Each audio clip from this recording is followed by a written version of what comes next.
پہلی بات تو یہ ہے کہ میرے نبی نے بیٹی کو عزت دی ہے. بیٹیوں کو سمجھنا چاہیے کہ بیٹی کو عزت ہی میرے رسول نے عطا فرمائی ہے. حبیب پاک صلی اللہ علیہ وسلم نے فرمایا گرچہ مشکل ہے لیکن جس نے 4 بیٹیاں یا 4 بہنیں پال لی اس کے ذمے آ گیا بہنوں کا پالنا. باپ کسی وجہ سے کمزور ہو گیا یا کسی وجہ سے والد کا انتقال ہو گیا اور عرش کے مالک نے بیٹیوں کی ذمہ داری بھائی کو دے دی. فرمایا اگر 4 بیٹیاں یا 4 بہنیں فرمایا اگر وہ تیرے حصے میں آ گئی. ویسے تو لوگ پراپرٹی بانٹتے ہیں نا باپ کی, ویسے تو لوگ باپ کی جائیداد اور اس کا روپیہ اور اس کا بینک بیلنس بانٹتے ہیں. اگر بٹتے بٹتے تیرے حصے میں باپ کی بیٹیاں آ گئیں تو آمینہ کے معصوم بیٹے اور حضرت فاطمہ کے بابا فرماتے ہیں کہ تو ان کی اچھی تربیت دینا, انہیں ڈانٹنا نہ, انہیں تکلیف نہ دینا, اچھی تربیت کر کے تو ان کی شادی کر کے میرے پاس آنا. اور میں جس طرح یہ میری 2 انگلیاں جڑی ہوئی ہیں اس طرح تو میرے ساتھ جوڑ کے جنت میں داخل ہو جائے گا. اس طرح میرے ساتھ بولیے میرے ساتھ جوڑ کے. حضرت عباس حضور کے چچا ہیں, کہتے ہیں حضور جس کی 4 نہ ہو 3 ہو. تو میرے حبیب نے فرمایا اللہ 3 والے کو بھی اسی طرح کا اجر عطا فرمائے گا. حضور جس کی 2 ہو فرمایا تو کوشش کر, محنت کر, تو ان کی اچھی پرورش کر, ان سے پیار کر, اس طرح میرے ساتھ جڑ کے جنت میں داخل ہو جائے گا. حضرت عباس کہتے ہیں ہم نے ایک کے بارے میں پوچھا ہی نہیں اور ہمیں پکا پتہ ہے جو ایک کی بھی پرورش کرے گا اسے بھی اللہ کے رسول جنت میں بازو تھام کے لے کر کے جائیں گے. حضرت فاطمہ کہتی ہے میں نے آنکھ کھولی نا جب گھر میں 5 سال عمر حضرت فاطمہ کی تھی جب نبی پاک نے اعلان نبوت فرمایا.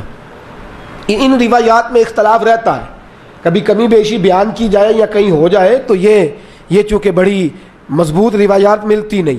5 سال عمر تھی میری جب حضور نے اعلان نبوت کیا تو کہتی ہے میں نے گھر میں دکھ دیکھے, آزمائشیں دیکھی, لیکن ہر گام پہ میں اپنے نبی کے ساتھ کھڑی رہی. ہر گام پہ. کہا آپ دین کے لیے سب سے پہلے نکلی کب تھیں؟ بازار جانے کو تو نکلی نہیں, مارکیٹ تو جانا حضرت فاطمہ کا ثابت ہی نہیں, گلی کے اندر نکلنا تو ثابت ہی نہیں, تقاریب کے اندر جانا تو ثابت ہی نہیں. ایک دفعہ نکلی حضرت فاطمہ سب سے پہلے گھر میں. کب نکلی؟ حضرت ختیجہ کا انتقال ہو گیا ہے, سیدنا صدیق اکبر ملک شام گئے ہوئے.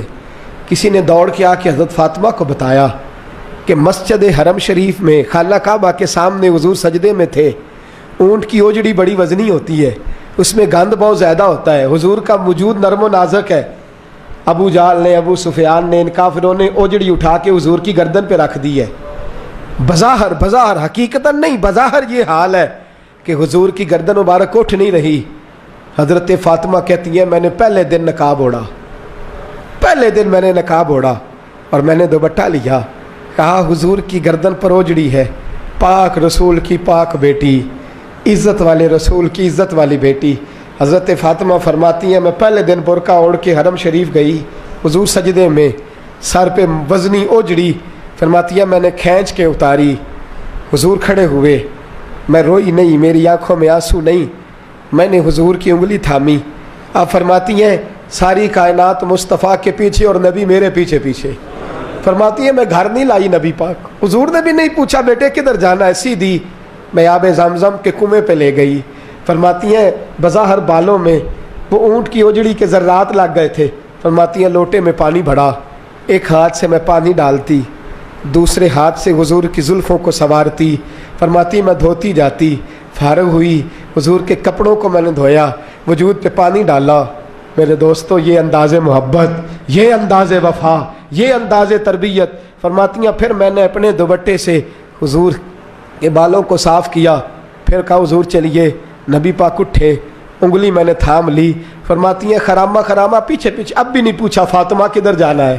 فرماتے ہیں حضور سید عالم صلی اللہ علیہ وسلم کو گھر لائی, چارپائی پہ بٹھایا اور بٹھا کے دودھ کا پیالہ میں لائی, حضور کو دیا.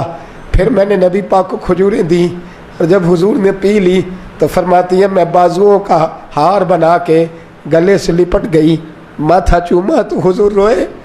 تو میں نے کہا یا رسول اللہ آپ نے غم نہیں کرنا, میری اماں سیدہ ختیجہ فرمایا کرتی تھی فاطمہ تیرے باپ کو اللہ بڑی عزتیں عطا فرمائے گا. بڑی فرماتی ہیں وہ پہلے دن میں دین کے لیے نکلی، پھر میں بدر میں بھی مصطفیٰ کے ساتھ گئی، احد میں بھی گئی، میں خندق میں بھی گئی، میں پھر حضور سید عالم صلی اللہ علیہ وسلم کے ساتھ احد میں جب نبی پاک صلی اللہ علیہ وسلم کو زخم لگ گئے، حضور کے دانت مبارک شہید ہو گئے، وجود سارا زخموں سے بھر گیا، تو میرے رسول پاک صلی اللہ علیہ وسلم کے سامنے حضرت علی آئے۔ میں نے الحمدللہ اس غار کی زیارت کی ہے میدان احد میں جس میں میرے نبی نے آرام فرمایا تھا۔ فرماتے ہیں غار میں آرام میں تھا، حضرت علی آئے تو جناب علی فرماتے ہیں رسول پاک صلی اللہ علیہ وسلم نے فرمایا علی میرے زخموں کی خبر فاطمہ کو نہیں کرنی۔ حضرت فاطمہ ساتھ ہیں، زخمیوں کو پانی پلاتی ہیں، حضور کے ساتھ آئے، میرے زخموں کی خبر فاطمہ کو نہیں کرنی، اسے نہیں بتانا۔ جناب علی کہتے ہیں حضور نے یہ کہا اور میں نے رخ پھیرا تو فاطمہ میرے پیچھے کھڑی تھی، فاطمہ پیچھے، بتانا پڑا ہی نہیں، سیدہ پہنچ گئیں، کہتے ہیں کپڑا گرم کر کے جلا کے لائیں، حضور کے زخموں میں رکھا، بڑا حوصلہ ہے حوصلے والے نبی کا۔ فرماتی ہیں گیلا کپڑا کر کے لائیں، اس سے حضور کے چہرہ انور سے خون کو صاف فرمایا۔ پھر فرماتی ہیں حضرت فاطمہ رضی اللہ تعالیٰ عنہ نے نبی پاک کو مرہم پٹی کی۔ فرماتی ہیں ان ساری چیزوں سے فارغ ہو کے کپڑے ساتھ لائی تھی، حضور کا لباس تبدیل کیا۔ جب رسول پاک صلی اللہ علیہ وسلم غار میں ٹیک لگا کے آرام کرنے لگے، اللہ نے پتھروں کو نرم کر دیا۔ تو فرماتی ہیں فاطمہ اٹھ کے باہر گئی، جناب علی فرماتے ہیں میں گیا تو احد کی پچھلی جانب دیوار پہ سر رکھ کے فاطمہ رو رہی تھی، میں قریب گیا تو میں نے کہا وہاں تو تیرے بڑے حوصلے تھے، تیرا ایک آنسو بھی نہیں گرا، اور یہاں تیرا کیا حال ہے؟ فرمانے لگی علی تو نے حضور کے زخم نہیں دیکھے، تو نے رسول پاک کی تکلیف کو نہیں دیکھا، وہاں روتی تو حضور پریشان ہوتے، یہاں اپنے رب کی بارگاہ میں آنسو بہا رہی ہوں۔ حضرت علی کہتے ہیں آنسو میرے بھی نکلے، میں نے کہا بیٹی جانے اور باپ جانے۔ وہ کہتے ہیں فاطمہ کو بتانا نہ، فاطمہ جاتی ہے تو حوصلہ دیدنی، ساری زندگی اس دین متین کے لیے سیدہ طیبہ طاہرہ کا اسوہ نور رہا۔ گھر میں میرے رسول کریم صلی اللہ علیہ وسلم کائنات کے امام ہے۔ توجہ ہے آپ حضرات کی؟ نیند تو نہیں آ رہی؟ بڑا خاص عنوان ہے، اس عنوان پر بولنا بھی مشکل، لکھنا بھی مشکل، پڑھنا بھی مشکل، خاص منفرد سا عنوان ہے، حضرت فاطمہ الزہرا۔ سیدہ فرماتی ہیں گھر کے اندر یہ حال تھا کہ حضور اشارہ کریں، یہ نہیں کہ باپ دے کچھ نہیں سکتا تو بچے غربت میں پلے، نہ اختیاری فقر ہے، حضور اشارہ کریں تو کائنات کی ساری نعمتیں ڈھیر ہو جائیں۔ اور آپ فرماتی ہیں میں نے یہ منظر دیکھا بھی ہے، یہ منظر میں نے، بولیے یہ منظر میں نے، حضور کی بادشاہی کو میں نے دیکھا ہے۔ ایک دفعہ یہودیوں کی عورتوں نے شرارت کی کہ حضرت فاطمہ کو بلاتے ہیں اور ان کی غربت کا مذاق اڑاتے ہیں، معاذ اللہ ثم معاذ اللہ۔ کہتی ہیں گھر آئی عورتیں، کہنے لگی حضور اپنی بیٹی کو بھیجیے، ہمارے گھر میں شادی ہے، ہم چاہتی ہیں یہ وہاں لوگوں کو تبلیغ کریں، دین کا پیغام دیں۔ اب اسلام پر تو حضور ضرور بھیجا کرتے تھے، چاہے کو دھوکے سے ہی بلاتا۔ میرے حبیب پاک صلی اللہ علیہ وسلم نے کہا فاطمہ جاؤ۔ حضرت فاطمہ کہتی ہیں ہاں تو کر لی، پر میرے وجود پہ کپڑے پھٹے ہوئے تھے، کئی جگہ پہ پیوند تھے، اور مجھے پتا تھا یہ عورتیں کس مزاج کی ہیں۔ فرماتی ہیں میں نے نہ، حضور نے کہا تو میری آنکھوں میں 2 قطرے آنسوؤں کے آ گئے۔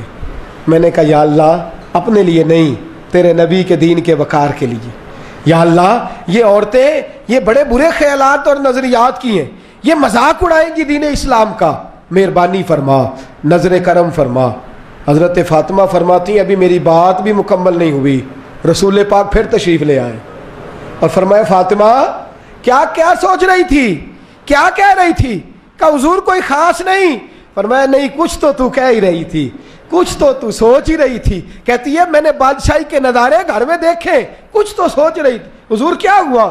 فرماتے ہیں حضور نے چادر مبارک کھولی، اندر سے جوڑا نکالا، فرمایا پتہ نہیں تو نے کیا سوچا ہے، جبریل جنت سے جوڑا لے کے پہنچ گئے۔ حضور نے وصال سے 3 دن پہلے حضرت فاطمہ کو بلایا، کان میں کوئی بات کہی تو حضرت فاطمہ رونے لگی۔ حضرت عائشہ کہتی ہیں پھر کان میں کہا تو ہنسنے لگی۔ حضور کے وصال کے بعد میں نے پوچھا فاطمہ کیا بات ہوئی تھی؟ فرمایا نبی پاک نے میرے کان میں کہا تھا فاطمہ میرے جانے کا وقت آ گیا ہے، تو میں رو پڑی۔ پھر حضور نے فرمایا جنت میں تو سب سے پہلے مجھ سے ملاقات کرے گی، تو فرماتی ہیں میں ہنس پڑی۔ حضور کا وصال ہوا، حضرت انس بن مالک چونکہ چھوٹے سے تھے، گھر کے کام کاج کرتے تھے شروع سے، وہ آئے